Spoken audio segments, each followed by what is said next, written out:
Bismillahirrahmanirrahim. Hadirin dan hadirat yang dirahmati oleh Allah Subhanahu wa taala. Pada kesempatan kali ini kita akan bahas tentang 10 konsep terkait rizki. Hal ini karena rizki adalah perkara yang menjadi pusat perhatian hampir seluruh kita, ya. Karena semua membayangkan jika seorang membeli rizki yang banyak, maka semua urusan akan dimudahkan, kebahagiaan akan dia raih, semua cita-cita bisa dia wujudkan. Maka orang-orang pada sibuk, ya, mencari rizki. Namun kita ketahui kenyataannya tidak semua orang mendapatkan rizki yang banyak. Ada yang dikasih banyak, ada yang dikasih sedikit, dan dan sangat banyak orang-orang ketika mendapatkan rizki yang sedikit kemudian dia selalu bersedih hati, bahkan di antara mereka ada yang stres, ya. Maka perlu bagi kita untuk memahami konsep-konsep rizki menurut syariat agar kita tidak salah paham tentang rizki dan agar kita bisa mencari rizki dengan cara yang baik, serta kita bisa bersabar tatkala rezeki disempitkan di dunia. Karena sebagian orang menyangka namanya rezeki cuma rezeki berupa rezeki materi, padahal di sana ada rezeki non materi. Bagaimana akan kita bahas nanti. Taib, ikhwan dan akhwat yang dirahmati Allah Subhanahu wa taala, konsep yang pertama bahwasanya Allah adalah Maha Pemberi rezeki. Rezeki semuanya dari siapa? Dari Allah Subhanahu wa taala. Dan Allah Subhanahu wa taala telah berfirman, innallaha huwar razzaqu dzul quwwatil matin. Sungguhnya dialah Allah Subhanahu wa taala sang Maha Pemberi rezeki dan dzul quwwah, sang pemilik kekuatan. Dalam ayat ini, dalam surat Az-Zariyat ini, Allah menggabungkan antara Maha Pemberi rezeki dengan dzul quwwah, sang pemilik kekuatan. Itu para ulama mengatakan di antara faedahnya digabungkan antara pemberi rezeki dengan dzul quwwah, sang pemilik kekuatan. Maksudnya Allah Maha kuat ketika memberi rizki. Di antara bukti bahwasanya Allah Maha kuat dalam memberi rizki, yang pertama bahwasanya yang ditanggung rizkinya oleh Allah sangatlah banyak. Manusia saja miliaran. Hewan-hewan mungkin entah triliunan. Jangan lupa ada golongan jin juga yang ditanggung rizkinya oleh Allah Subhanahu wa taala.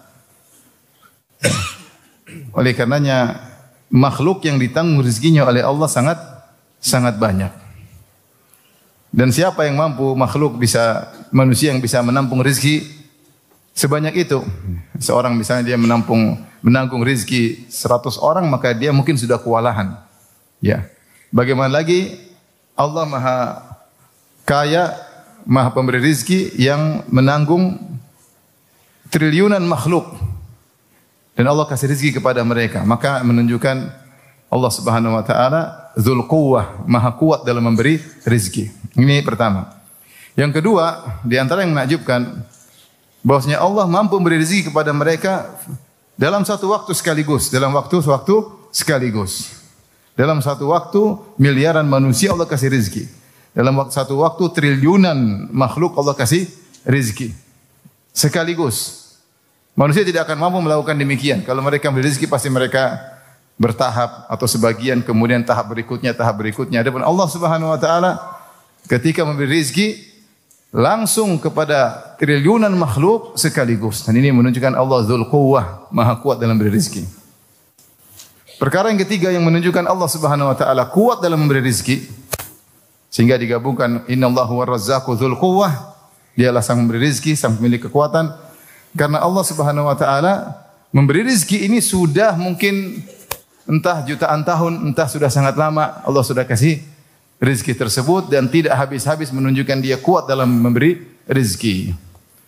Makanya Allah mengatakan, "Ara'aitum mundu ma khalaqas samawati wal ard, madza anfaqa mundu khalaqas samawati wal ard." Bagaimana menurut kalian sudah berapa banyak yang Allah infakkan kepada makhluk-makhluknya sejak Allah menciptakan langit dan bumi? Sudah berapa banyak kekayaan yang Allah berikan kepada makhluknya sejak saat itu. Dengan Allah Dzul Quwwah, Maha kuat dalam memberi rizki. Maka kita harus yakin bahwasanya Dialah Allah, Sang Maha Pemberi rizki, dan Allah Subhanahu wa taala sangat mudah memberi rizki dan tidak susah baginya untuk memberi rizki kepada makhluknya. Wala yauduhu hifdzuhuma. Tidak ada susah bagi Allah untuk mengurusi langit dan bumi dan apa yang di antara keduanya, isi langit dan isi bumi, semua tidak susah bagi Allah untuk mengurusnya. Jadi konsep yang pertama. Konsep yang kedua, ikhwan dan akhwat yang rahmatillah subhanahu wa ta'ala, bahwasanya aset Allah tanpa batas. Aset Allah tanpa batas. Hal ini kenapa? Karena untuk rizki Allah bisa ciptakan, tinggal kun fayakun. Berbeda dengan manusia yang sekaya-kayanya dia, rizkinya, asetnya pasti terbatas. Manusia sekaya apapun, asetnya pasti terbatas. Adapun Allah Subhanahu wa taala asetnya tanpa batas. Makanya dalam hadis Allah mengatakan, ya ibadi, law anna awwalakum wa akhirakum wa insakum wa jinnakum kanu fi sa'idin wahidin fasa'aluni fa ataitu kulla wahidin minhum minkum mas'alatahu ma naqasa dzalika min mulki syai'a. Kata Allah Subhanahu wa taala, wahai hamba-hambaku, seandainya kalian berkumpul dari awal sampai akhir, jin dan manusia, sejak Nabi Adam alaihissalam sampai manusia terakhir nanti menjelang hari kiamat, entah berapa miliar, entah berapa triliun, dikumpulkan semuanya. Kemudian juga jin, entah jin yang pertama siapa sampai jin yang terakhir, semuanya berkumpul satu dataran, kemudian semuanya minta. Dikasih misalnya satu orang 5 jam minta, kira-kira minta apa? Minta banyak sekali. Kita kalau dikasih kesempatan misalnya minta 5 menit pasti dikabulkan, udah minta macam-macam. Gimana lagi kalau seluruhnya minta tanpa batasan, minta apa saja. Kemudian aku kabulkan seluruh permohonan kalian, tidak mengurangi sedikit pun dari asetku. Ya. Kecuali seperti jarum yang dimasukkan di air kemudian diangkat, apa yang berkurang tidak ada. Kalau dimasukin jarum ke lautan, kemudian kita angkat, ada satu tetes tertinggal di jarum tersebut, kemudian jatuh kembali ke lautan. Ini menunjukkan mubalaghah bahwasanya tidak ada tersisa sedikit pun, tidak berkurang sedikit pun, karena Allah Maha kaya. Aset Allah tanpa batas, karena Allah kalau ingin sesuatu tinggal bilang apa? Kun fayakun. Innama amruhu idza arada syai'an an yaqula lahu kun fayakun. Jika Allah berkehendak sesuatu, Allah hanya berkata jadi, maka jadilah. Oleh karenanya dalam hadis yang kita sebutkan, Allah mengatakan yadullahi mal'a, sungguhnya tangan Allah penuh dengan kekayaan. Ya. Yadullahi mal'a, la taghidhuha nafaqah. Apapun yang Allah berikan kepada makhluk tidak mengurangi kekayaannya sedikit pun. La taghidhuha nafaqah. Apapun yang Allah keluarkan tidak mengurangi asetnya. Tangan Allah penuh dengan kekayaan. Sahaul laili wan nahar. Yang Allah adalah Maha dermawan siang dan malam, tidak berhenti memberi rizki kepada hambanya. Kullu yaumin huwa fi sya'an. Setiap hari Allah dalam kesibukan mengurusi hamba-hambanya, mengurusi makhluk-makhluknya. Bukan cuma kita yang diurusi, ada jin diurusin, ada hewan-hewan diurusin, ada langit, bumi diurusin oleh Allah Subhanahu wa taala, dan semuanya mudah bagi Allah Subhanahu wa taala. Sahaul laili wan nahar. Dermawan setiap siang, setiap hari, selalu dermawan. Kemudian Allah berkata, kata Nabi sallallahu alaihi wasallam, "Ara'aitum madza anfaqa mundzu khalaqas samawati wal ard?" Ya. Bagaimana menurut kalian sudah berapa banyak yang Allah infakkan sejak Allah menciptakan langit dan bumi? Sungguhnya tidak mengurangi sedikit pun asetnya. Jadi Allah Maha Kaya. Makanya kalau kita mintalah kepada Allah, karena Allah tidak susah bagi Allah untuk mengabulkan permohonan kita. Tidak susah bagi Allah dan mudah bagi Allah, tinggal kun fayakun. Beda dengan manusia asetnya terbatas, sekaya apapun kalau kita minta, hari pertama mungkin dia kasih tambahan, minta 100.000 dia kasih 1 juta. Hari kedua dia kasih 100.000 sesuai permintaan. Hari ketiga dia kasih tapi bermuka masam. Hari keempat kau diusir dari rumah. Manusia seperti meskipun asetnya banyak dan manusia terusik ketika ada orang datang ingin mengorek-ngorek aset dia tidak mau. Itu sifat manusia. Ya. Makanya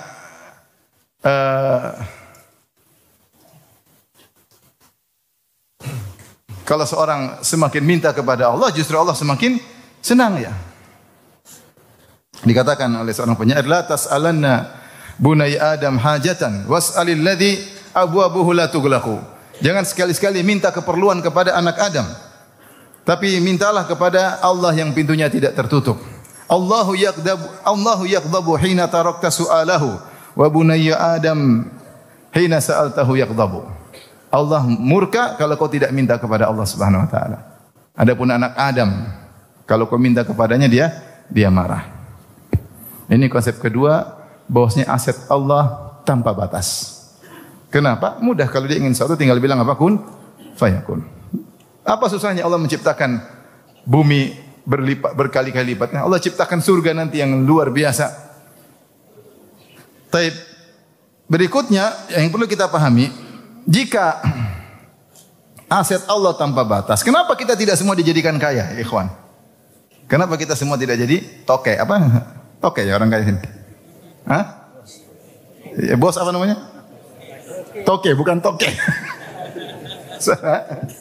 Toke ya, toke itu binatang ya, saya lupa. Kenapa kita tidak jadi kaya semua? Kenapa tidak semuanya naik mobil Alphard, naik mobil mewah-mewah? Kenapa?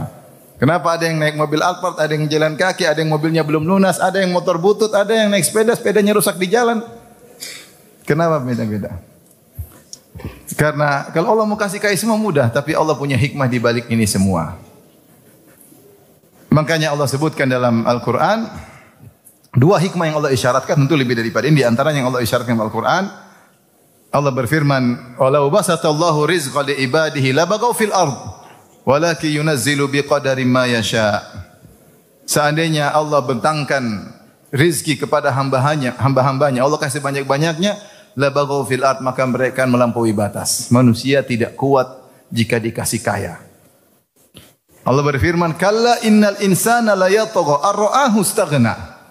Sungguh manusia itu benar-benar akan melampaui batas tatkala dia merasa dirinya sudah kaya. Orang kalau sudah kaya, sombong dan angkuh, kita tidak bisa mengontrol diri kita. Bayangkan kalau antum dulunya naik sepeda, sepedanya butut, ya antum insyaallah tawadhu ya. Terpaksa tawadhu ya.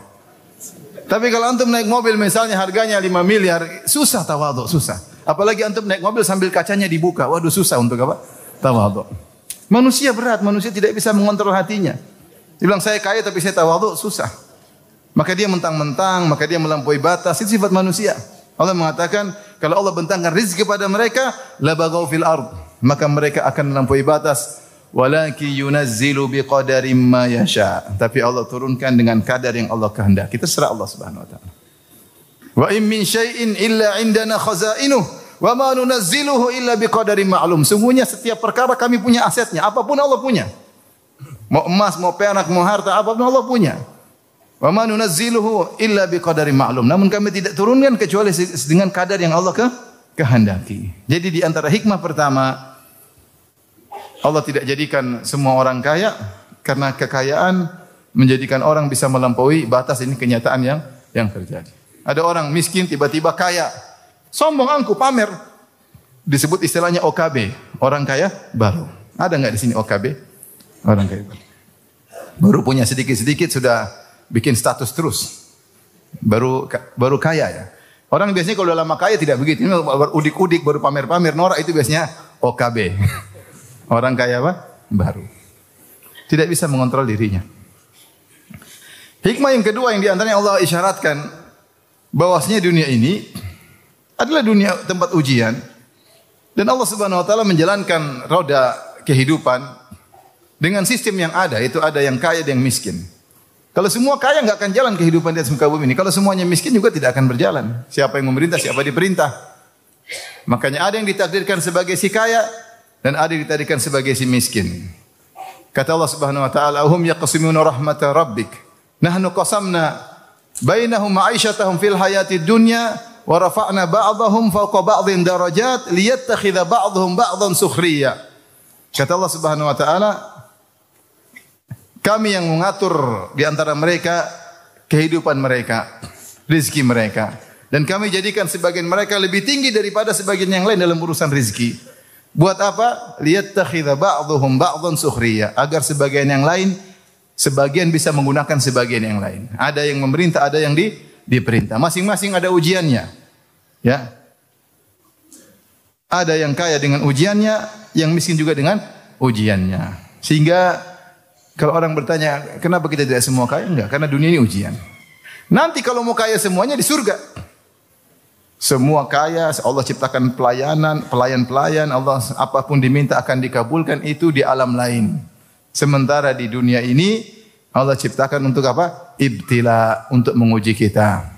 Untuk menguji kita. Makanya Nabi mengatakan, "Inna dunya hulwatun hadirah." Sungguhnya dunia itu manis dan hijau. "Wa inna Allah mustakhlifukum fiha fayanzura kaifa ta'malun." Dan Allah menjadikan kalian berkuasa di atas muka bumi untuk melihat bagaimana kalian beramal. Itu untuk diuji. Untuk diuji. Baik. Ini konsep yang keberapa? Yang kedua. Kita lanjut konsep yang ketiga. Ikhwan, bahwasanya rizki itu bukan cuma di dunia saja. Ya. Rizki itu ada di dunia, di alam barzah, dan di alam akhirat setelah hari kiamat. Siapa yang membatasi rizki cuma di dunia saja, dan dia kebetulan ditakdirkan rizkinya sedikit, maka dia akan merasa sempit. Tapi kalau dia tahu rizki itu ada di alam barzah, ada juga rizki. Di akhirat juga ada rizki, maka dia mencari rizki dari rizki dunia dia cari, rizki alam barzah dia cari, rizki akhirat dia cari. Dan seharusnya seorang lebih fokus rizki akhirat, karena rizki akhirat akan digunakan selama-lamanya. Oleh karenanya jangan batasi rizki hanya di dunia saja. Allah menamakan di dunia rizki, tetapi Allah menamakan di alam barzah juga apa? Rizki. Seperti firman Allah Subhanahu wa taala, "Wala tahsabanna alladhina qutilu fi sabilillahi amwatan bal ahya'un 'inda rabbihim yurzaqun." Jangan engkau menyangka bahwasanya orang-orang yang terbunuh di jalan Allah mati syahid, mereka telah mati. Bal ahya'un, bahkan mereka hidup, yaitu di alam barzah. Yurzaqun, mereka dapat rizki dari Allah Subhanahu wa taala. Ternyata di alam berikutnya ada rizki. Kita dunia paling 60-70 tahun. Saya kemarin waktu ke Madinah dipanggil sama guru saya. Udah lama saya enggak ketemu, udah puluhan tahun saya enggak ketemu. Saya masih Syu'bah. Terakhir saya ketemu udah lama. Dia panggil saya. Saya salamin dia, kemudian kita ngobrol. Dia tanya, "Firanda, kenapa orang Indonesia umur 60-an udah pada mati? Kita kalau di Arab 80-an baru mati." Saya bilang mungkin kebanyakan makan gorengan, Syekh. Jadi kita ini nikmat di dunia tidak lama, 60-70 udah dipanggil oleh Allah Subhanahu wa taala karena kita hobi makan apa? Gorengan, harga mati gorengan. Repot. Jadi kita harus sadar bahwasanya rezeki yang akan kita nikmati di dunia tidak lama, tidak lama. 60-70 tahun. Jarang yang lewat 70 tahun. Tidak lama. Makanya semua kenikmatan dunia Allah namakan mata. Ya, dunia kulluha mata. Dunia seluruhnya adalah mata. Mataun qalil. Mata itu apa? Suatu kesenangan yang expired, yang akan habis. Maka disebut mata, dipergunakan kemudian selesai. Ada enggak di dunia yang dipergunakan tidak selesai? Semua selesai. Mobil dipakai selesai, perabotan dipakai selesai, rumah dipakai rusak. Kalau enggak kita yang rusak dulu sebelum rumah yang rusak. Dan Rasulullah berkata, "Ad-dunya kulluha mata' wa khairul mata'id dunya al-mar'atu salihah." Dunia semuanya adalah mata, yaitu kesenangan yang akan selesai. Dan sebaik-baik kesenangan dunia adalah istri yang soleha. Istri soleha juga akan expire atau tidak? Expire atau tidak? Expire di akhir. Entah ente expire di luar atau istri yang expire di luar. Selesai. Hidup cuma kesenangan ini cuma sementara. Maka silakan kita mencari rizki di dunia, tapi jangan lupa rizki untuk alam berikutnya. Alam berikutnya alam barzah, mungkin lama sekali. Seorang meninggal dunia, kemudian dia menanti hari kiamat. Bisa jadi sudah banyak nenek moyang kita sudah ribuan tahun di alam barzah. Sampai sekarang masih dalam alam barzah. Tunggu hari kiamat ditegakkan. Apa bandingannya antara alam dunia dan alam barzah? Jauh sekali. Jauh sekali. Oleh karenanya cari rizki di alam barzah. Yang lebih lagi cari rizki di alam akhirat. Allah sebutkan rizki. Seperti firman Allah Subhanahu wa taala, "Kullama ruziqu minha min thamaratir rizqan qalu hadzal ladzi ruziqna min qabl wa utubihi mutasyabiha." Dalam ayat ini Allah sebutkan rizki surga dengan rizki dunia. Setiap kali penghuni surga diberikan rizki oleh Allah Subhanahu wa taala berupa buah-buahan dan yang lainnya, mereka mengatakan hadzal ladzi ruziqna min qabl. Ini seperti rizki yang kami diberikan sebelumnya. Wa utubihi mutasyabiha, mereka diberikan yang mirip-mirip. Diberikan yang mirip-mirip tapi beda hakikat. Jadi Allah namakan nikmat surga dengan apa? Rizki. Allah namakan nikmat dunia dengan apa? Rizki. Taib. Oleh karenanya, ya, ketika istri-istri Nabi, ya, radhiyallahu taala anhunna, ya, mereka waktu itu minta tambahan dalam tanda kutip uang dapur, ya. Sebagian ulama mengatakan karena ketika itu Rasulullah SAW banyak berjihad sehingga para sahabat mendapatkan gonimah, lantas mereka berikan kepada rezeki-rezeki mereka. Istri-istri Nabi lihat, pingin juga dapat tambahan uang dapur. Maka waktu itu Rasulullah SAW marah, Rasulullah SAW meninggalkan mereka. Rasulullah tidak gabung sama mereka selama sebulan. Dia tinggal di Masyrubah, itu kamar kecil. Rasulullah tinggalkan dia. Sampai sahabat banyak yang menangis. Kenapa Rasulullah? Istrinya 9, rumahnya 9, tidur di kamar sendirian. Sedih atau tidak? Sedih. Ya, para sahabat cinta sama Nabi SAW. Rasulullah tidak datangi mereka selama sebulan. Kenapa? Karena mereka minta tambahan. Ya mereka wanita bisa punya kesalahan. Dan dengan demikian Allah tegur mereka agar mereka menjadi lebih baik. Karena yang bisa hidup sama Nabi hanyalah orang-orang zuhud. Maka turunlah ayat dalam surat Al-Ahzab, ayat itu takhir. Ayat pilihan. Yaitu mau hidup mewah-mewah tapi cerai atau menghidup dengan saya dengan zuhud. Allah turunkan, ya ayuhan nabi, qul li azwajika in kuntunna turidul hayata dunya wa zinataha fata'alaina umatti'kunna wa usarrihkunna sarahan jamila. Wahai nabi, katakanlah kepada istri-istrimu. 9 istrinya ditanyain. Ditanya satu-satu. Kalau kalian ingin kehidupan dunia dan perhiasannya, fata'alaina, kemarilah. Umatti'kunna, aku akan berikan kepada kalian kesenangan, silakan. Rasulullah mau kasih harta bisa. Rasulullah kalau dapat ghanimah banyak sekali. Rasulullah mau kasih harta bisa. Tapi apa setelah itu? Wa usarrihkunna sarahan jamila. Setelah itu cerai baik-baik. Harta tapi cerai. Enggak bisa hidup sama Nabi dengan hidup mewah-mewah. Wa in kuntunna turidinallaha wa rasulahu ad-daral akhirah fa innallaha 'adda lil muhsinati minkunna ajran 'azima. Tapi kalau kalian ingin Allah dan Rasulnya dan hari akhirat, maka Allah akan siapkan ganjaran yang besar. Di mana? Di surga. Setelah itu beberapa ayat kemudian Allah berfirman, ya nisa'an nabi, may yaqnut minkunna lillahi wa rasulihi wa ta'mal salihan nu'tiha laha ajraha marratain wa nu'tiha ajraha marratain wa atadna laha rizqan karima. Wahai istri-istri Nabi, siapa di antara kalian yang kunut, yaitu taat beribadah, sabar dalam beribadah, lillahi, karena Allah dan Rasulnya, wa ta'mal salihan, dan beramal saleh, maka kami akan berikan ganjaran 2 kali lipat, wa a'tadna laha rizqan karima, maka kami akan berikan, siapkan baginya rizki yang mulia. Itu rizki dunia sedikit, nanti ada rizki yang mulia. Maka akhirnya seluruh istri Nabi memilih hidup zuhud bersama Nabi SAW. Setelah itu Allah muliakan mereka, Allah melarang Nabi untuk menikah lagi dan untuk menggantikan mereka dengan wanita yang lain. Jadi ingat ikhwan, rizki itu ada bukan cuma dunia saja.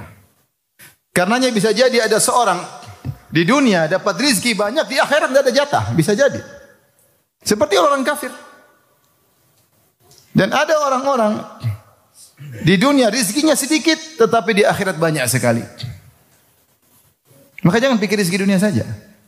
Allah berfirman, "Idza waqa'atil waqi'ah laisa liwaqa'atiha kadhibah, khafidhatur rafi'ah, idza rujjatil ardu rajja, idza rujjatil ardu rajja." Kata Allah Subhanahu wa taala, jika telah tegak hari kiamat dan tidak ada yang bisa menolak akan datangnya hari kiamat, khafidhatur rafi'ah, bahwasanya hari kiamat itu merendahkan dan meninggikan. Apa maksudnya merendahkan? Sebagian ahli tafsir mengatakan merendahkan manusia-manusia yang disangka hebat ketika di dunia, di akhirat Allah rendahkan. Rafi'ah, hari kiamat meninggikan. Ada orang-orang dirasa rendah, hina, miskin di dunia, ternyata di akhirat dimuliakan. Jadi ada orang di dunia mungkin kelihatan kaya raya, kenikmatan luar biasa, ternyata di akhirat tidak punya apa-apa. Oleh karenanya kalau qadarullah antum miskin, boleh sedih tapi jangan terlalu bersedih. Bisa jadi jatah di akhirat apa? Banyak. Oleh karenanya ketika Umar bin Khattab radhiyallahu anhu datang ke Masyrubah dalam Sahih Bukhari tadi ketika Rasulullah meninggalkan istri-istrinya. Masyrubah kamar kecil, tidak ada apa-apa. Hanya melihat sebagian, tidak ada apa-apa di kamar. Kalau cuma ada kulit-kulit yang kulit-kulit samak. Ya Rasulullah tidak punya apa-apa. Maka Umar berkata, ya Rasulullah, Mereka Romawi, Kaisar, Kisra, mereka diberikan dunia. Ya, sementara kita begini, tidakkah berdoa untuk umatmu? Maka Rasulullah marah, kata Rasulullah sallam, "Afi syakkin anta ya ibn al-Khattab?" Kau ragu wahai Ibnu Umar. "Haula'i qaumun ujjilat lahum thayyibatuhum fil hayatid dunya." Mereka adalah kaum yang kesenangan dunia disegerakan, kesenangan mereka di akhirat disegerakan di dunia. Di akhirat mereka tidak dapat apa-apa. Allah berkata kepada mereka pada hari kiamat kala, "Adhabtum thayyibatikum fil hayatid dunya wastamta'tum biha." Kalian telah menghilangkan kesenangan akhirat kalian di dunia, sudah kalian ambil semuanya jatah. Oleh karena di antara fikih sebagian sahabat, ini fikihnya Umar dan fikihnya Abdurrahman bin Auf radhiyallahu anhuma, jika seorang terlalu bersenang-senang di dunia, maka jatahnya di akhirat dikurangi. Dalam riwayat ketika Umar bertemu dengan Jabir bin Abdullah dan dia membawa laham, yaitu daging, maka Umar tegur, "Afa kullama ishtahita syai'an ishtaraitahu?" Apa setiap kau ingin sesuatu kau beli? Tidakkah kau mendengar firman Allah Subhanahu wa taala, "Adhabtum thayyibatikum"? Tidakkah kau lihat firman Allah Subhanahu wa taala, kalian telah menghilangkan, menyirnakan jatah kalian di dunia, di akhirat di dunia. Kalian telah menyegerakan jatah kalian akhirat untuk bersenang-senang di dunia. Sehingga sebagian sahabat memandang terlalu bersenang-senang di dunia mengurangi jatah di mana? Di akhirat. Dan ini juga pendapat Abdurrahman bin Auf. Abdurrahman bin Auf radhiyallahu anhu ketika dia berpuasa, kemudian dia ingin berbuka, dihidangkan makanan. Tiba-tiba dia ingat Mus'ab, dia mengatakan, Mus'ab bin Umair meninggal dunia dalam kondisi mati syahid. Kami tutup kepalanya dengan tidak ada yang dia tinggalkan kecuali selembar burdah, selembar kain. Hartanya tidak ada sama sekali kecuali selembar kain. Itu pun kalau buat nutup kepalanya, kakinya kelihatan. Kalau untuk kedua kakinya, kepalanya kelihatan. Untuk kain kafan aja enggak cukup hartanya. Kata Abdurrahman bin Wahwa khairun minni, dia lebih baik daripada aku, kata Abdurrahman bin Auf. Itu dengan penuh tawadhu. Kemudian kata beliau, "Tsumma futiha lana ya atau busita lana minad dunya ma busit." Kemudian dibukakan bagi kami dunia sebagaimana telah dibukakan. Wa inna nakhafu, dan sungguhnya aku khawatir ini adalah kenikmatan surga yang disegerakan. Maksud saya ikhwan, seorang ya ketika jadi orang miskin bertakwa, jadi orang kaya bertakwa, tetapi rizki itu ada 3, bukan rizki dunia saja. Ada rizki di alam barzah, ada rizki di akhirat. Kalau kita tidak bisa menyaingi orang rizki di dunia, saingi dia untuk rizki di akhirat. Bisa jadi orang yang Anda lihat sekarang depan Anda adalah seorang yang miskin, bisa jadi di akhirat dia kaya raya. Bisa jadi Anda lihat seorang kaya raya di dunia, di akhirat dia enggak punya apa-apa. Saya sering sampaikan contoh, saya punya pembantu. Dulu saya punya pembantu. Dia setiap gajinya 100% dia kasih ibunya. Setiap gajian dia kirim ke ibunya. Itu harta dia 100% dia berikan kepada ibunya. Ini orang seperti ini, kira-kira rezekinya banyak enggak di akhirat? Akan ganjaran yang banyak, dia berbakti. Kita mungkin meremehkan, tapi ternyata dia luar biasa. Oleh karenanya ketika kita tahu rezeki bukan cuma di dunia saja, kita jangan mikir rezeki dunia. Rezeki dunia cuma mata, sebentar lagi habis. Makanya Allah berfirman, "Wala tamuddanna 'ainaika ila ma matta'na bihi azwajan minhum zahratal hayatid dunya linaftinahum fihi wa rizqu rabbika khairu wa abqa." Janganlah kau panjangkan kedua matamu wahai Rasulullah kepada sekelompok orang yang kami berikan kesenangan dunia. Ya, zahratal hayatid dunya, kesenangan dunia seperti zahra, seperti bunga yang cepat layu, hilang cepat. Zahra apa? Bunga, indah, merah, jingga, kuning, ungu, tapi cepat layu. Buat apa? Linaftinahum fi, kami menguji mereka dengan dunia tersebut. Kemudian kata Allah, wa rizqu rabbika khairu wa abqa, dan rizki Rabbmu yaitu di surga lebih baik dan lebih apa? Kekal. Jadi jangan pikir rizki cuma di sini saja. Seorang bertakwa, salat, ibadah, mencari rizki di alam barzah dan rizki di akhirat. Sekarang yang keberapa?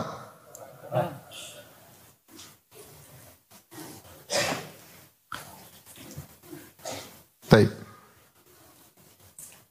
Berikutnya ikhwan, bahwasanya Rizki tidak terbatas pada materi saja. Ini perlu kita perhatikan. Rizki tidak terbatas pada materi saja. Ya, kalau kita buka di kamus-kamus Arab, rizki itu yang bermanfaat bagi manusia. Ya. Dan ini juga pendapat Syekh Utsaimin rahimahullah bahwasanya rizki itu sesuatu yang bermanfaat bagi manusia. Bermanfaat bagi manusia baik badannya maupun rohaninya maupun agamanya. Itu semuanya apa? Rizki. Rizki secara umum ternyata terbagi menjadi dua. Materi dan non materi. Materi dan non materi. Contoh rizki materi seperti apa? Seperti rumah. Ya. Dapat rumah besar sebab kebahagiaan. Bagus punya rumah besar. Ya, punya kendaraan. Ya. Ada makanan, minuman. Ya. Non materi seperti apa? Kesehatan. Sehat. Ya. Non materi. Kenyamanan, keamanan. Saya kemarin ketemu kawan dari Palestina. Ya. Dari kota Al-Khalil di Palestina ya. Dia bilang dia sekitar berapa bulan di Indonesia. Dia bilang subhanallah, di sini orang tidak sadar bahwasanya mereka dalam kenikmatan yang luar biasa. Itu kenikmatan apa? Keamanan. Namun nikmat tersebut nikmat yang abstrak, yang non materi. Belum lagi kalau kita bicara non materi terkait agama. Kita ngaji, kita sholat, baca Quran, nikmat ya akhi, nikmat luar biasa. Ya. Rumah tangga, ya. Banyak hal nikmat-nikmat non materi yang dirasakan.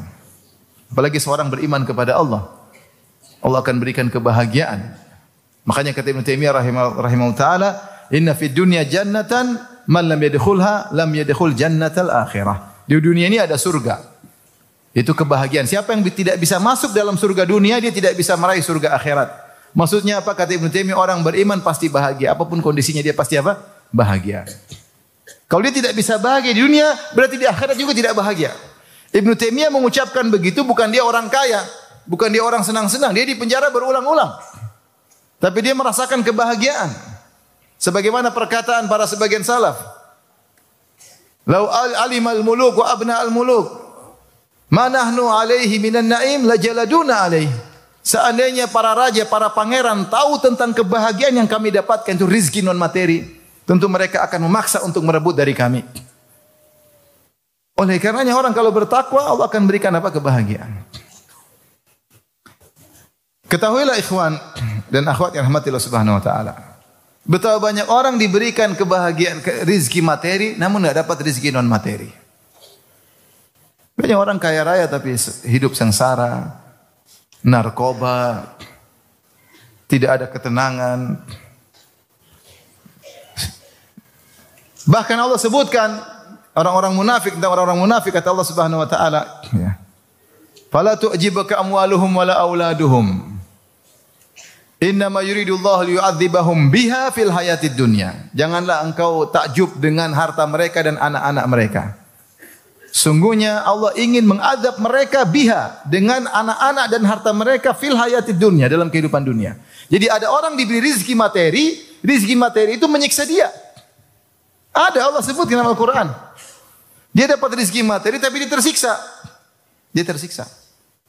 Buktinya banyak ya. Saya sering sampaikan, saya ketemu dengan ada non muslim, orang kaya punya properti, saya ngobrol di pesawat. Akhirnya ngobrol-ngobrol, saya bilang, "Bapak bagaimana sekarang? Apa yang Bapak kesedihan yang Bapak rasakan?" Dia bilang, "Saya lagi sedih. Anak-anak saya yang saya biayai, saya sekolahkan, sekarang mereka tidak ada yang hubungi saya, tidak ada kunjungi saya." Dia punya anak-anak, dia tersiksa. Di saat masa tua dia ingin anak-anak merawatnya, menelponnya, mengunjungunya, ziarah kepadanya. Anak-anak cuek dengan kehidupan, anak tidak tahu diri, anak durhaka. Dia sengsara dengan anak-anaknya. Antum kalau lihat di Eropa tentu tidak semua, tapi banyak. Kita lihat sendiri di Eropa, orang-orang non Muslim sudah tua jalan sendiri dengan anjing. Tapi kalau lihat orang Muslim, subhanallah orang tua didorong sama anaknya, cucunya rebut-rebutan. Anak durhaka, banyak yang durhaka, sengsara, terazab dengan anak-anaknya. Apakah ada orang terazab dengan banyaknya harta? Banyak harta. Ya akhi antum coba, masih kita mau jujur ya, kalau kita mau jujur berpikir. Kalau kita miskin, insya Allah jam 9 sudah tidur ya. Makanya makan makan sate Padang tidur selesai. Pagi-pagi makan lontong, udah selesai. Tapi orang punya perusahaan, Masya Allah, dia mikir sana, mikir sini, banyak yang dia pikirkan. Perusahaannya. Kalau ada inflasi dia mikir. Kalau dolar turun dia mikir, pusing. Kalau mau lebaran bayar THR dia mikir. Yang miskin-miskin terima THR senang, dia mikir bayar THR.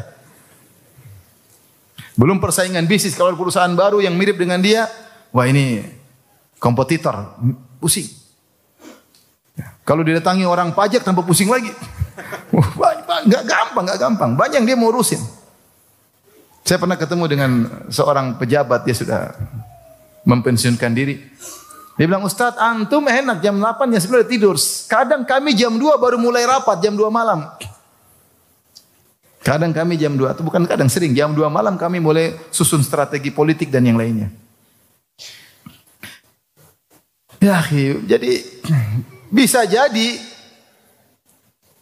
rizki materi yang didapatkan jika tidak digunakan sesuai dengan syar'i justru mendatangkan kesengsaraan.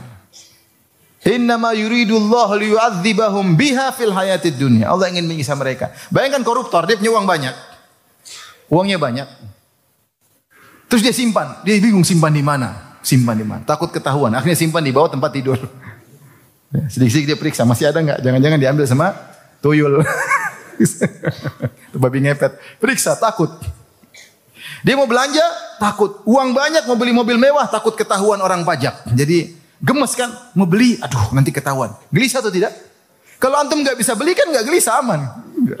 Nggak bisa beli, nggak bisa beli. Kepingin pun nggak karena duit nggak ada, tahu diri.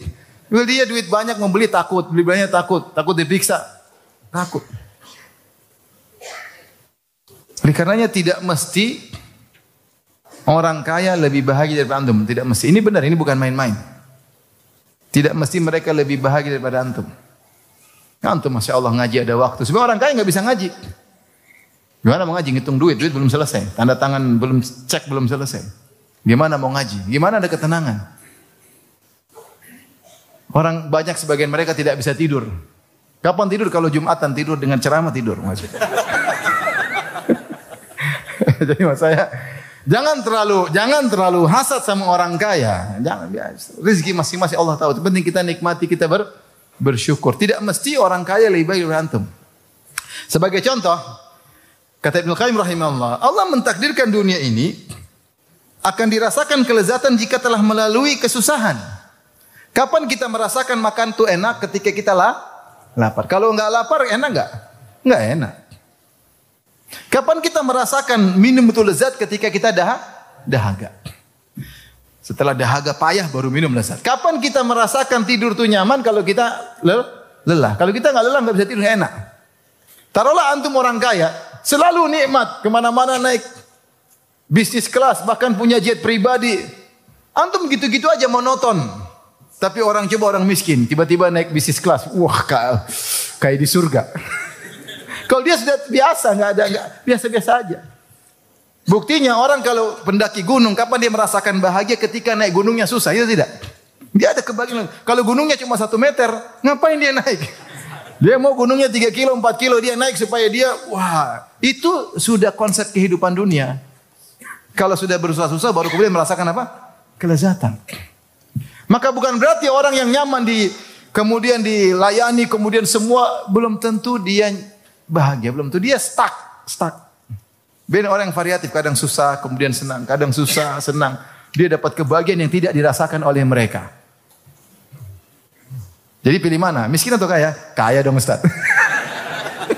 Kaya yang bersyukur. Enggak, ini kan kita hiburan, kan tidak semua antum kaya. Ada di antara antum yang kaya, ada yang miskin, ada yang sok kaya, yang macam-macam.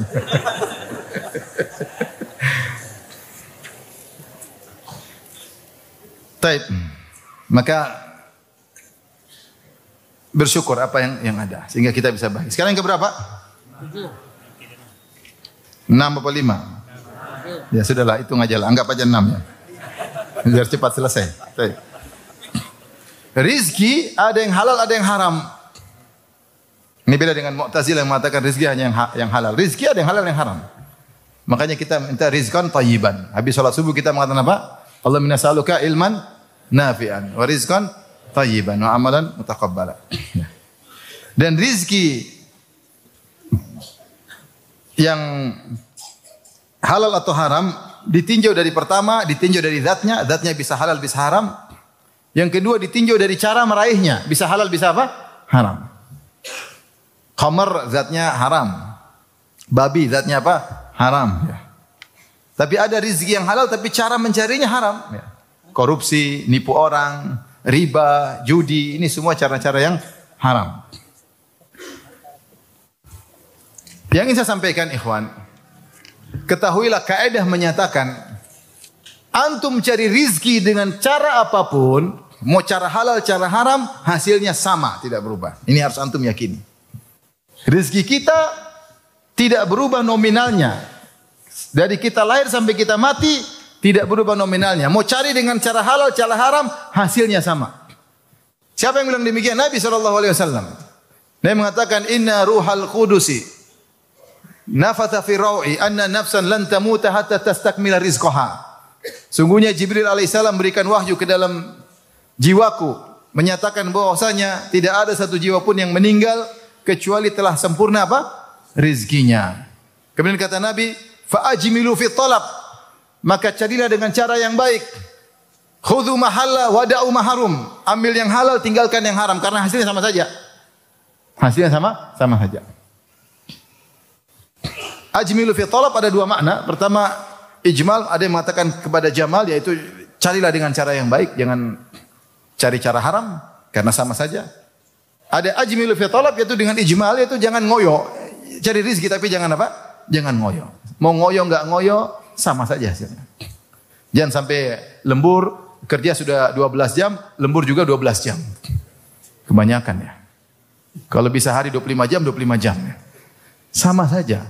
Kelihatannya banyak sekarang, nanti berkurang karena ini, berkurang karena ini, hasilnya sama saja. Ya. Oleh karenanya, ini apa ini azan ya? Ya azan ya. Oleh karenanya ketika seorang di depan dia ada cara yang haram, jangan dia tempuh. Di depan dia untung yang banyak, jangan tergoda. Kalau dia tidak ambil, Allah akan buka rizki dari jalan yang lain yang hasilnya sama, cepat atau lambat. Jangan tergoda. Haram tinggalkan, syubhat tinggalkan. Allah akan buka dengan cara yang lain. Kalaupun dia dapat yang haram tersebut, Allah akan ambil dengan cara Allah Subhanahu wa taala yang dia tidak sadari. Masalahnya, meskipun nominalnya sama, hasilnya sama, kalau antum ambil dengan cara yang halal, antum selamat di akhirat. Kalau antum ambil dengan cara yang haram, antum binasa di akhirat. Oleh karenanya rezeki yang haram halal nominalnya sama saja. Kita lanjutkan, ikhwan dan akhwat yang rahmatillah subhanahu wa ta'ala. Kalau kita mendapatkan rezeki dengan cara haram, musibah pada hari kiamat kelak. Rasulullah SAW bersabda, lan tazula qadama abdin hatta yus'al an arba'. Tidaklah bergeser kedua kaki seorang hamba pada hari kiamat, yaumul qiyamah. Itu bergeser menuju surga atau neraka. Sampai dia ditanya tentang 4 perkara. Di antaranya an malihi, tentang hartanya. Min aina iktasabahu wa fima anfaqah. Dari mana dia dapatkan dan ke mana dia habiskan. Makanya ada yang tawar kepada kita misalnya, Ustaz, ada yang bilang, saya enggak siap dihisab. Saya tidak siap dihisab. Saya tidak siap dihisab. Jadi kita yakin rezeki sama saja. Disebutkan, dikisahkan, ada seorang salaf yang dia ketika mau ke masjid atau ke suatu tempat, dia nitip pelananya kepada seorang, dia titip pelananya, suruh dijaga, kemudian dia melakukan keperluannya, hajatnya, kemudian dia balik. Ketika dia balik ternyata pelana tersebut hilang. Maka dia suruh orang untuk beli pelana di pasar. Maka ada orang belikan dengan harga 2 dinar kalau tidak salah ya. Nanti dengan harga tertentu. Kemudian dibawalah pelana tersebut kepada orang salaf ini. Kemudian mengatakan subhanallah, ini pelana saya yang hilang. Ya. Saya tadi bermaksud kalau selesai ini saya mau kasih hadiah kepada orang ini 2 dinar. Tapi dia tidak ingin mengambil dengan cara yang halal. Ternyata dia curi, dia jual, dia juga dapat 2 dinar. Subhanallah. Jadi mau cara baik, cara halal, cara haram tetap berapa? 2 dinar. Ini harus kita yakin. Ada kawan punya proyek terkait dengan pemerintah, kemudian sebagian oknum akhirnya memaksa harus diberikan bagian jatah. Minta kepada kawan tersebut. Ini kawan langsung cerita sama saya. Minta. Kata dia bilang, harus saya dapat jatah. Kalau enggak ini enggak gol. Atau tendernya tidak dimenangkan. Kawan ini bilang, enggak, saya enggak mau. Kalau enggak ya sudah, enggak apa-apa, enggak usah. Meskipun proyeknya mungkin ratusan miliar. Enggak, kalau enggak mau. Akhirnya kawan enggak ambil. Dia enggak ambil. Akhirnya proyek hilang. Untung banyak hilang, ada masalah. Ternyata dia ambil kontraktor lain, ngerjain enggak bisa. Enggak bisa. Akhirnya kawan dipanggil lagi, dikasih proyek tanpa ada korupsi. Subhanallah. Kalau itu rezeki kita tidak bakalan lari. Kalau tertutup pintu ini akan terbuka pintu yang lain. Allah punya cara, tinggal kita yakin. Maka ikhwan, kalau ada tawaran haram jangan diambil. Syubhat aja kalau bisa tinggalkan, tinggal. Haram apalagi jangan ambil. Rezeki sama aja, yakin rezeki sama aja. Kalau tutup pintu ini akan dibuka pintu yang lain oleh Allah Subhanahu wa taala. Baik, sekarang kaidah yang konsep yang berapa? Ya, terserahlah berapa ya. Ketahuilah bahwa banyaknya rizki bukan pertanda Allah mencintai seorang hamba. Kalau banyaknya rizki tanda cinta Allah kepada seorang hamba, tentu orang kafir berarti dicintai oleh Allah Subhanahu wa taala. Rizki bisa diberikan oleh Allah kepada orang yang Allah cintai dan juga kepada orang yang Allah tidak cintai. Ya. Makanya Allah mengatakan, ya, فَأَمَّا الْإِنسَانُ إِذَا مَبْتَلَاهُ رَبُّهُ فَأَكْرَمَهُ وَنَعَمَهُ فَيَقُولُ رَبِّي أَكْرَمَنْ وَأَمَّا إِذَا مَبْتَلَاهُ فَقَدَرَ عَلَيْهِ رِزْقَهُ فَيَقُولُ رَبِّي أَهَانَنْ كَلَّا. Adapun manusia kalau dilapangkan rezekinya, dia mengatakan Rabbi akraman, Allah telah muliakan aku. Adapun jika dia diuji, disempitkan rezekinya, dia mengatakan Rabbi ahanan, Allah telah hinakan aku. Kata Allah, kalla, tidak demikian. Demikian. Rizki bukan menunjukkan cinta Allah kepada seorang. Bisa jadi orang dicintai, sangat cintai Allah, tapi dia miskin. Contoh siapa? Contoh sederhana, misalnya Uwais Al-Qarani, miskin. Padahal Rasulullah mengatakan khairut tabi'in Uwais Al-Qarani. Miskin. Sampai dia dituduh di kaumnya mencuri. Subhanallah. Uwais Al-Qarani. Tetapi kalau orang diberi rizki, ternyata rizkinya dia gunakan untuk dekat kepada Allah, itu tanda Allah cinta sama dia. Buktinya dia semakin dekat kepada Allah Subhanahu wa taala. Tapi banyak orang dikasih rizki, dia semakin jauh dari Allah Subhanahu wa taala. Tapi yang berikutnya, jadi maksudnya kalau antum miskin jangan terlalu sedih. Ya, sedih boleh lah, tapi jangan terlalu. Bukan berarti Allah benci sama antum, tidak. Bukan ukuran. Betapa banyak orang soleh yang miskin-miskin banyak sekali. Para ulama banyak sekali. Para anbiya banyak miskin-miskin. Isa alaihissalam miskin. Isa alaihissalam miskin. Zakaria miskin. Banyak sekali. Ya. Banyak sahabat yang miskin. Banyak ulama yang miskin. Jadi kalau pas Allah mentakdirkan kita rezeki sedikit, Allah lebih tahu apa yang maslahat bagi kita.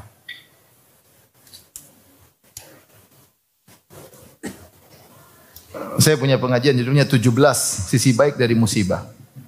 Mungkin kalau antum merasa miskin musibah, tolong nonton video itu ya. Saya tidak mau bahas sekarang. 17 sisi baik di balik apa? Musibah. Baik. Yang berikutnya, semua rizki telah diatur oleh Allah Subhanahu wa taala, telah dijamin oleh Allah Subhanahu wa taala. Jangankan manusia, bahkan hewan juga telah diatur rizkinya. Allah Subhanahu wa taala berfirman, ya. Wa ma min dabbatin fil ardi illa 'alallahi rizquha wa ya'lamu mustaqarraha wa mustaudaha. Kata Allah Subhanahu wa taala, tidak ada hewan melata di atas muka bumi kecuali Allah yang menanggung rizkinya. Wa ya'lamu mustaqarraha wa mustaudaha. Ada khilaf di Quran mana mustaqar, mustauda. Ada yang mengatakan mustaqarraha maksudnya di mana kandangnya, di mana tempat tinggalnya. Ya. Mustaqarraha di mana tempat dia berjalan, mustaudaah adalah tempat di mana kandangnya. Jadi maknanya di antara makna yaitu Allah tahu di mana kandangnya dan kemana dia cari rizki. jalannya kemana. Misalnya burung terbang kemana Allah tahu. Setiap burung Allah tahu dia mau terbang kemana. Setiap hewan keluar dari lubangnya mau kemana Allah tahu. Jadi Allah sudah siapkan rizki sesuai dengan arah jalannya. Allah yang tanggung. Itu hewan. Sebagian ulama menafsirkan mustaqarrah, mustaudaah, maksudnya hidupnya dan matinya.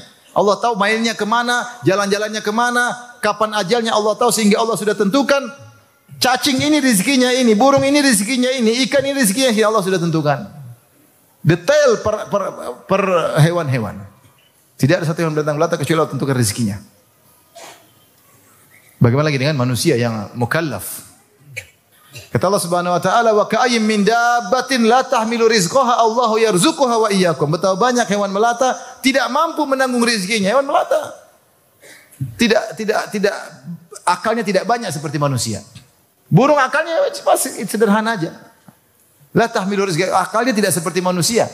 Manusia bisa nipu, bisa ngibul, bisa bohong, manusia canggih kalau cari rezeki dengan berbagai macam cara. Yang riba bisa jadi syar'i, luar biasa manusia.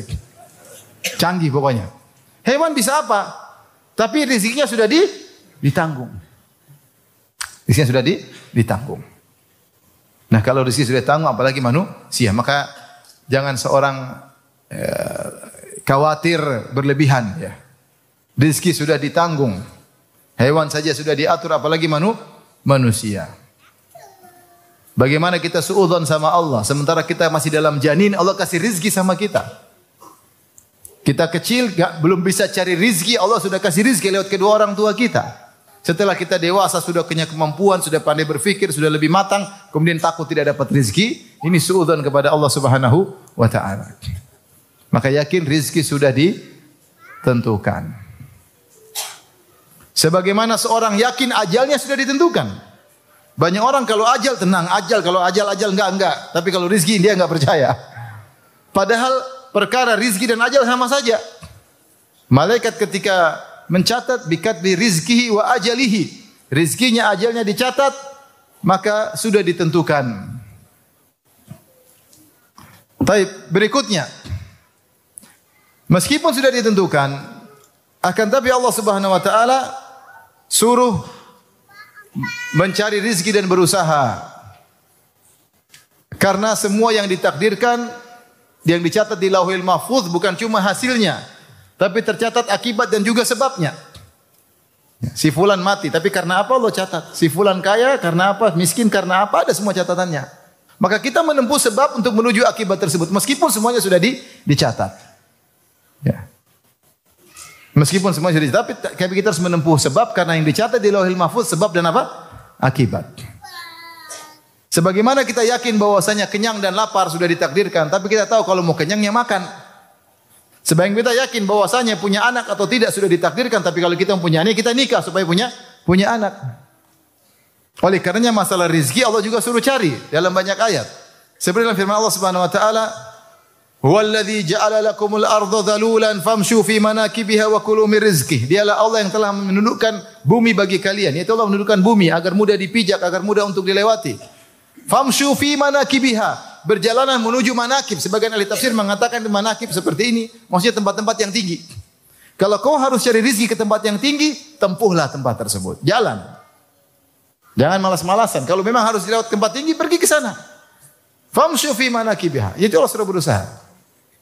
Allah suruh berusaha. Tetapi di akhir ayat kata Allah, wa kulu min rizqihi wa ilaihi nusyur. Makanlah rezeki Allah, ingat kalian akan dikembalikan kepada Allah Subhanahu wa taala.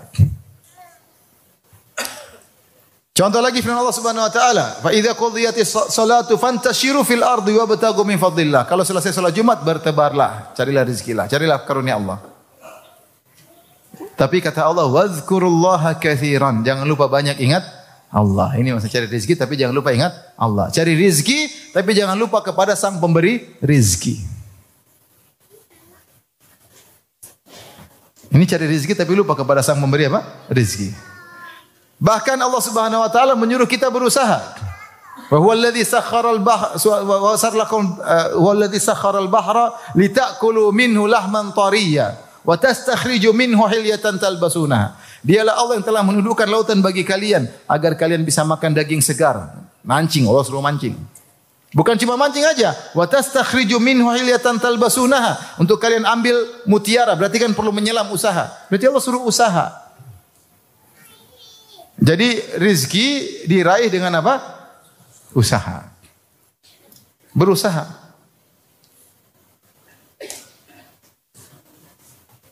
Dan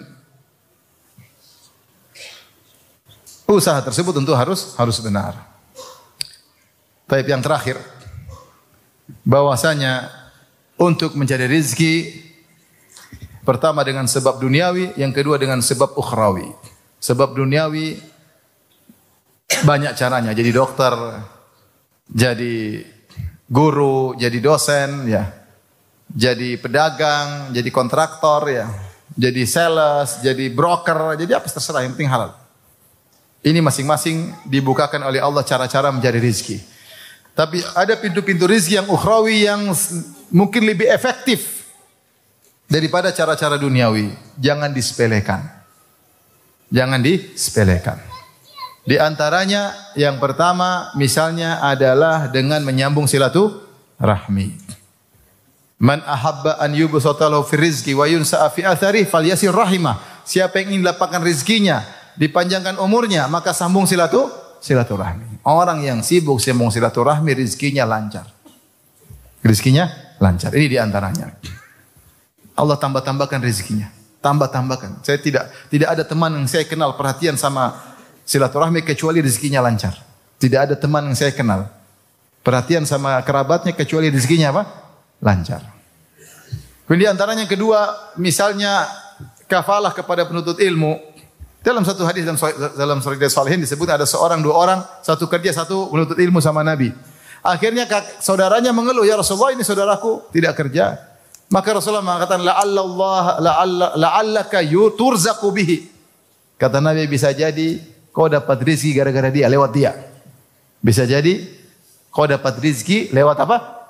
Lewat dia. Jadi karena kau ngurusin dia nuntut ilmu, kau dapat rezeki lewat dia. Dalam hadis juga, saya lupa lafalnya tapi maknanya, Allah Subhanahu wa taala memberikan rezeki pada suatu kaum lewat kaum yang lain. Jika mereka terus menafkahi kaum tersebut, maka mereka terus diberi rezeki oleh Allah. Jika mereka tidak mau, Allah akan ganti dengan kaum yang lain. Subhanallah. Di antara nasihat yang pertama kali ketika sampai Madinah, saya tidak lupa tentang guru saya itu cerita. Dia bilang ada seorang selalu kalau dapat rezeki dia kasih ke orang lain. Dia kasih. Sampai teman-temannya tegur, ente dapat rezeki kasih-kasih orang. Kata dia, saya punya kebiasaan sama orang, Allah punya kebiasaan sama saya. Kebiasaan saya kalau saya dapat rezeki saya kasih, kebiasaan Allah kalau saya kasih saya dikasih lagi sama Allah. Kalau saya rubah kebiasaan saya terhadap orang, saya takut Allah rubah kebiasaannya. Terkadang seorang hanya mengkafalahi, mungkin anak yatim satu orang, dua orang, ternyata Allah buka rezekinya banyak. Uang yang dia keluarkan untuk anak yatim tersebut tidak seberapa dengan keuntungan yang Allah berikan di dunia, tidak sebanding. Tapi ternyata ini adalah pintu untuk buka rezeki yang banyak. Terkadang seorang silaturahmi cuma kasih sedikit, tapi ternyata Allah ganti dengan sangat banyak. Ketika dia ikhlas kepada Allah, dia tidak mencari dunia, tidak mencari sanjungan, tidak mencari pengakuan dari orang, Allah ternyata kasih rezeki yang banyak. Yang menakjubkan, saya punya teman-teman kerja sama orang kafir. Orang kafir terus meyakini, dia mengatakan ini fulan, kaum muslim, ini bantu sana anak yatim. Dia pingin biar usaha kita, perusahaan kita apa? Baik, bantu anak yatim. Sebab orang kafir yakin. Pokoknya kau bantu anak yatim, rezeki kita apa? Perusahaan kita dijaga oleh Tuhanmu atau Tuhanku, terserahlah. Maksud saya dia percaya itu. Menakjubkan ya. Oleh karenanya, benar usaha duniawi tidak kita sepelekan, kita kerjakan, tapi usaha ukhrawi ini sangat penting. Di antara usaha ukhrawi agar kita mendapat rezeki, tawakal. Kata Ibn Rajab Al-Hambali, tawakal yang kuat dengan sebab yang sedikit rezeki banyak. Lau annakum tatawakkaluna 'ala Allahi haqqa tawakkuli la razaqakum kama yarzuqut tayr taqdu khimasan wa taruhu bitana. Kalau kalian bertawakal dengan kepada Allah dengan tawakal yang benar, Allah akan kasih rezeki kepada kalian sebagaimana Allah beri rezeki kepada burung. Dia terbang di pagi hari perut kosong, balik di sore dengan perut kenyang. Oleh karena ketika sebagian ulama mensyarah hadis, yadkhulul jannah qaumun afidatuhum ka afidati tayr. masuk surga suatu kaum yang hati mereka seperti hati burung. Banyak ulama menafsirkan yaitu burung tawakalnya tinggi. Tawakalnya tinggi. Dengan modal kemampuan yang sedikit, dengan akal yang terbatas tapi rezekinya lancar, dia terbang, dia bertawakal, perut kosong dia pulang bawa makanan kasih anak-anaknya. Maka terkadang seorang agar rezekinya mudah, dia bertawakal kepada Sang Maha Pemberi rezeki. Dia tahu bahwasanya rezekinya bukan dari bosnya, bosnya cuma dari Allah, cuma lewat bosnya. Dia tahu bahwasanya konsumen bukan dari konsumen rezekinya, tetapi Allah kasih dia lewat konsumen yang membeli darinya. Fabtagu indallahi rizq. Kata Allah, carilah di sisi Allah rizkimu. Carilah di sisi Allah. Jadi carilah rizki dari Sang Maha Pemberi rizki. Demikian saja ikhwan kajian kita. Semoga Allah Subhanahu wa taala memberikan kepada kita rizki yang halal di dunia, di alam barzah, terlebih lagi di akhirat. Kala amin ya rabbal alamin.